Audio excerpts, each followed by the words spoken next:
Assalamualaikum warahmatullahi wabarakatuh. Salam sejahtera untuk kita semua. Video ini dibuat untuk memenuhi tugas mata kuliah manajemen strategik yang diampu oleh Ibu Tenrisayu Puspitaningsi di Potmojo SEMM dengan judul Analisis Lingkungan Umum. Pertama-tama saya akan memperkenalkan anggota-anggota kelompok saya. Kami dari kelompok 2. Pertama ada saya sendiri, Muhammad Isfar Nur Fajar, yang akan berperan juga sebagai moderator pada presentasi kami pada hari ini. Lalu ada Kutbah Nur Rusman Deha, ada Arya Putra Setiawan Maulana, dan Gia Revalina. Pertama-tama saya akan memaparkan latar belakang dari materi kami mengenai analisis lingkungan umum. Lingkungan umum mencakup faktor-faktor eksternal yang mempengaruhi perusahaan, namun berada di luar kendalinya.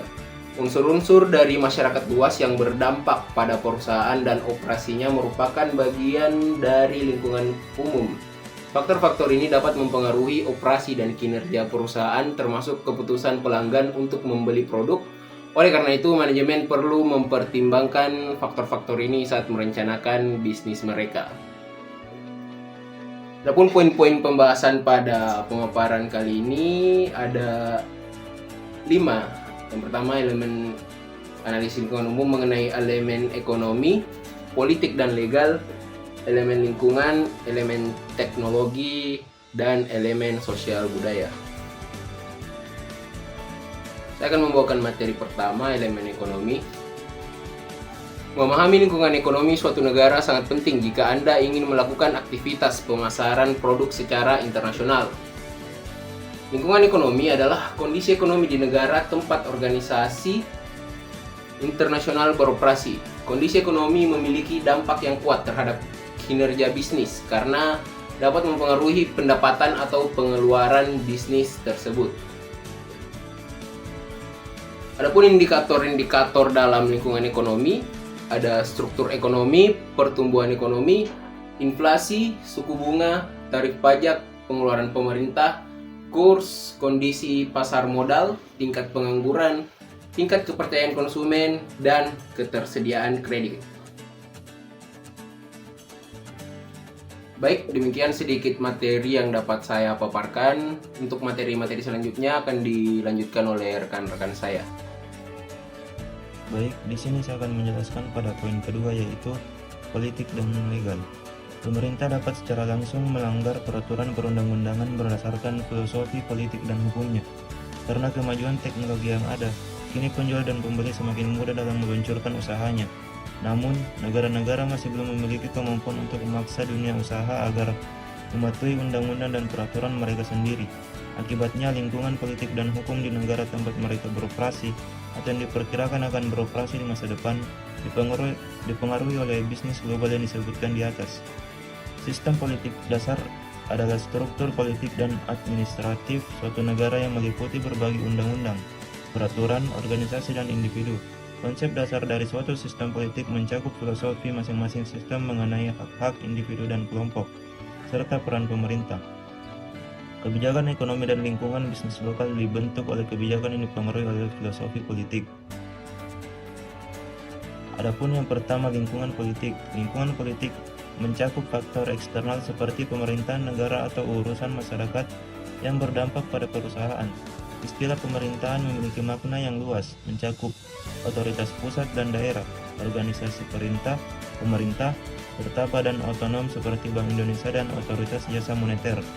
Adapun yang kedua, hukum internasional.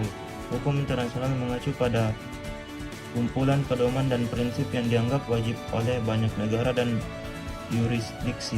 Hal ini mencakup hukum publik dan hukum internasional yang secara tradisional menangani perdagangan dan domain lain yang biasanya berada dalam lingkup pemerintahan tertentu. Perkenalkan, nama saya Kutbah Nur Rusman Deha. Saya akan melanjutkan pemaparan materi pada presentasi kali ini, yaitu saya akan membahas 2 poin, yaitu elemen lingkungan dan elemen teknologi. Pada bahasan elemen lingkungan ini menjadi analisis yang penting untuk manajemen strategis perusahaan untuk memahami karakteristik populasi yang relevan dengan bisnisnya. Contohnya, populasi lansia yang berkembang pesat membuka peluang untuk produk dan layanan kesehatan, mengembangkan strategi pemasaran. Misalnya perusahaan yang menargetkan kaum muda mungkin perlu menggunakan media sosial dan platform online lainnya untuk menjangkau kaum muda tersebut. Dan yang terakhir yaitu menganalisis tren, misalnya populasi yang menyusut dapat menyebabkan penurunan permintaan untuk produk dan layanan perusahaan. Perusahaan yang memahami analisis tren ini dapat membuat keputusan strategis yang lebih terinformasi dan berwawasan luas. Pada poin selanjutnya itu elemen teknologi. Teknologi dapat menguntungkan atau mengancam keberlanjutan bisnis. Perusahaan harus mempersiapkan diri dan menyesuaikan diri terhadap perubahan teknologi pada masa sekarang. Bisnis sangat dipengaruhi oleh kemajuan dan penemuan teknologi. Teknologi memiliki peran yang signifikan dalam manajemen strategis perusahaan. Perusahaan perlu memahami bagaimana teknologi dapat memberikan keuntungan kompetitif atau mengancam keberlanjutan bisnis mereka. Oleh karena itu, dalam pengambilan keputusan strategis, perusahaan harus mempertimbangkan dengan cermat dampak teknologi terhadap operasi dan keberlanjutan bisnis mereka. Perkenalkan, nama saya Dia Alina. Nah, di sini saya akan sedikit memaparkan materi saya, yaitu tentang elemen sosial budaya. Nah, dalam keadaan sekarang, pemasar internasional perlu mengakui tentang pengaruh budaya dan juga perlu mempersiapkan diri untuk mengatasi dan beradaptasi terhadapnya. Nah, yang pertama itu saya akan membahas tentang lingkungan sosial. Nah, apa saja sih yang masuk di lingkungan sosial ini? Di lingkungan sosial ini mulai meliputi dari tempat terjadinya berbagai interaksi sosial antara berbagai kelompok dan lembaganya yang dicirikan oleh simbol, nilai, dan konvensi yang mampan. Yang mana hal ini terkait dengan lingkungan alam maupun lingkungan buatan. Di dalam lingkungan sosial ini sendiri dibagi menjadi dua jenis, yang mana yang pertama itu ada lingkungan sosial primer, yang mana dalam lingkung ini anggotanya memiliki hubungan mendalam satu sama lainnya. Kemudian yang kedua itu ada lingkungan sosial sekunder. Dalam hubungan ini mengacu pada hubungan individu satu sama yang lain yang berjarak atau kurang intim. Kemudian ada faktor-faktor lingkungan sosial. Yang pertama itu ada pengelompokan sosial, di mana mereka dari berbagai individu yang membentuk kelompok sosial yang mana berdasarkan dengan hubungan kekerabatan yang termasuk kelompok etnis, keluarga inti atau spiritual, serta kelas. Kemudian kedua itu ada penataan kelas.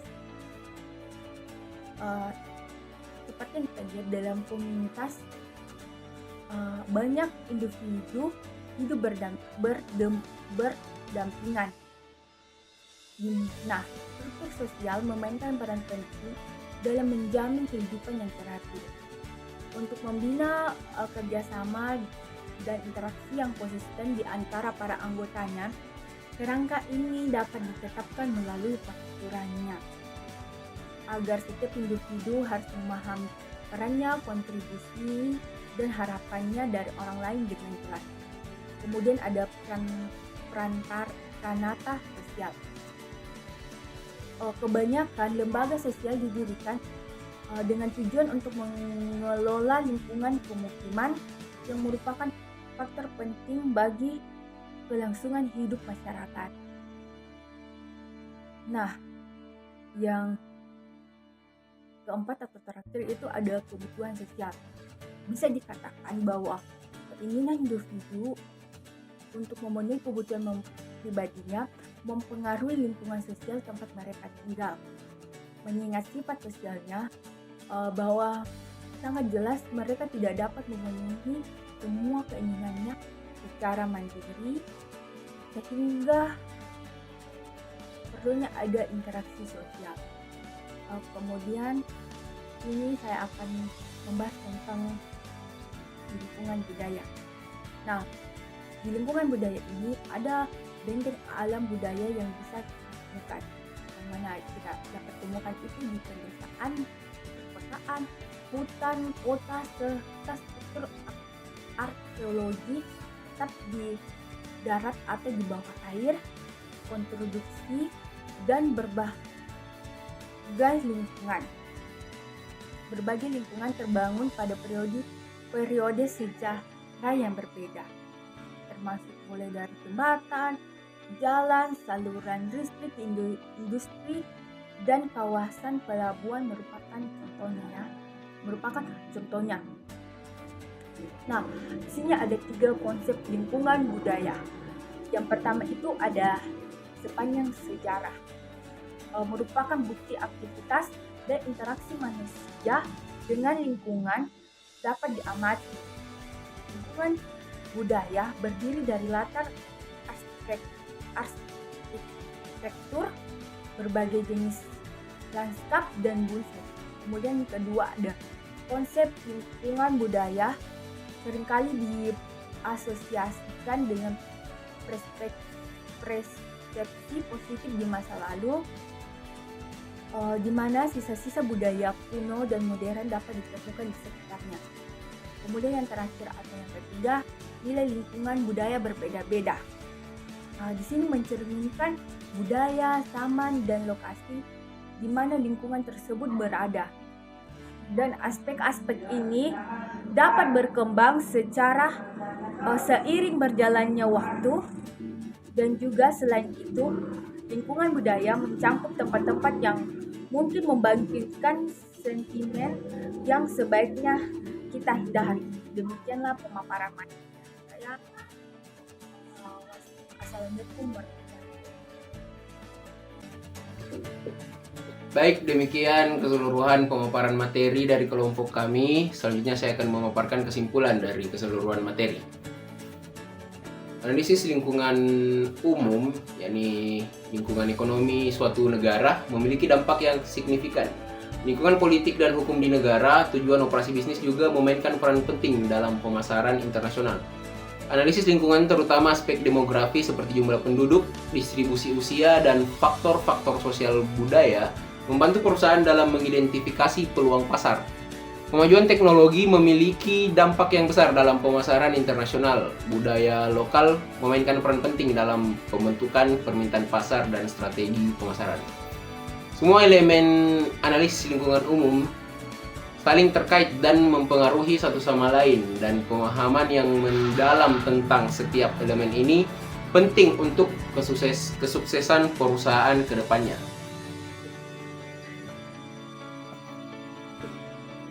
Demikian keseluruhan pemaparan materi beserta kesimpulan tadi. Akhir kata saya mewakili rekan-rekan kelompok saya meminta maaf atas segala kekurangan dalam pemaparan materi ini. Terima kasih. Assalamualaikum warahmatullahi wabarakatuh.